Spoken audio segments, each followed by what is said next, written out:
வணக்கம். இயல்புடையாரை ஏற்றுக்கொள் அப்படின்னு ஆத்திச்சுடியில ஒரு செய்யுள். அந்த செய்யுளுக்கு ஏத்த மாதிரி ஒரு கதை பார்க்கலாமா? ஒரு ஊர்ல கவின் அப்படின்னு ஒரு சின்ன பையன் இருக்கான். கவின் ரொம்ப புத்திசாலியான பையன். ஆனா தனக்கு தேர்ந்தெடுக்கிற விஷயங்களையும், தனக்கு தேர்ந்தெடுக்கிற நண்பர்களையும் ரொம்ப ஒரு அகம்பாவமான மனசோட தான் தேர்ந்தெடுப்பாங்க. அதாவது நண்பர்கள் அப்படிங்கிறது வாழ்க்கைக்கு ரொம்ப முக்கியமான விஷயம். ஆனா கவின் என்ன அடிப்படையில தெரியுமா தேர்ந்தெடுப்பாங்க? என்னோட நண்பர்கள் பார்க்கறதுக்கு அழகா இருக்கணும். நல்ல ஒரு மேல் இடத்துல இருந்து வந்திருக்கணும். பிரம்மாண்டமான வீடு, இடம், பணம் எல்லாமே அவங்களுக்கு இருக்கணும். அப்படிப்பட்டவங்க தான் என்னோட நண்பர்களா இருக்க முடியும் அப்படின்னு சொல்லி கவின் தேர்ந்தெடுப்பாங்க. அது மாதிரி சமயத்துல கவினோட பள்ளிக்கூடத்துக்கு அஜய் அப்படின்னு சொல்லி நார்மலா ரொம்ப சாதாரணமா ஒரு எளிமையான குடும்பத்துல இருந்து வராங்க. அஜய்க்கு படிப்புக்கு ரொம்ப முக்கியத்துவம் குடுத்து, கஷ்டப்படுற குடும்பத்துல இருந்து படிக்கிற பையன்.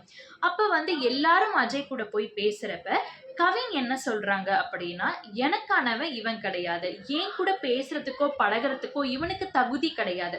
என்கிட்ட பேசுறதுக்கு என்ன ஒரு தகுதி வேணும்னா, எந்த மாதிரியான இடத்துல இருந்து வந்தவன், என்கிட்ட பேசுறதுக்கு இது மாரிலாம் இருக்கணும்னு" சொல்லி எல்லார்கிட்டயும் சொல்றாங்க.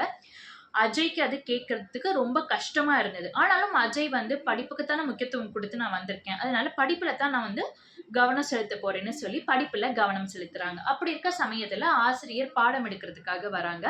ஆனா கவின் புத்தகம் கொண்டு வரல.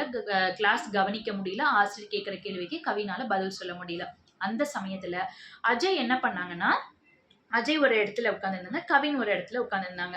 அஜய் கவின் கிட்ட போயிட்டு, "நீ எதுக்குமே வருத்தப்படாத. இந்த பாட வேளையில நான் உனக்கு என் புக் ஷேர் பண்றேன். நம்ம 2 பேருமே இத படிப்போம்.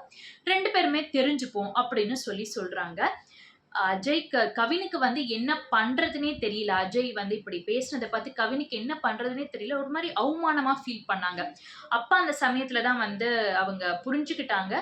எல்லார்கிட்டயுமே நம்ம இயல்பா பழகணும். எல்லார்கிட்டயுமே நார்மலா பழகணும். அதாவது ஒருத்தங்களோட கேரக்டர், அவங்களோட குணம், அவங்க நடந்துக்கிற விதம் தான் ரொம்ப முக்கியமே தவிர, அவங்க என்ன மாதிரியான பேக்கிரவுண்ட்ல இருந்து வந்திருக்காங்கங்கிறது முக்கியம் கிடையாது. இது என்னைக்குமே நம்மள வளர வைக்காது. அதனால தேர்ந்தெடுக்கிறப்போ நல்ல மனசோட, நல்ல விஷயமா, நல்ல எண்ணமா, நல்ல மனசா அப்படிங்கிறத தான் தேர்ந்தெடுக்கணும் அப்படின்னு சொல்லி கவின் அத புரிஞ்சுக்கிறாங்க. அதுதான் இயல்புடையாரை ஏற்றுக்கொள் அப்படிங்கிறது இந்த செய்யுளோட விளக்கம். நன்றி.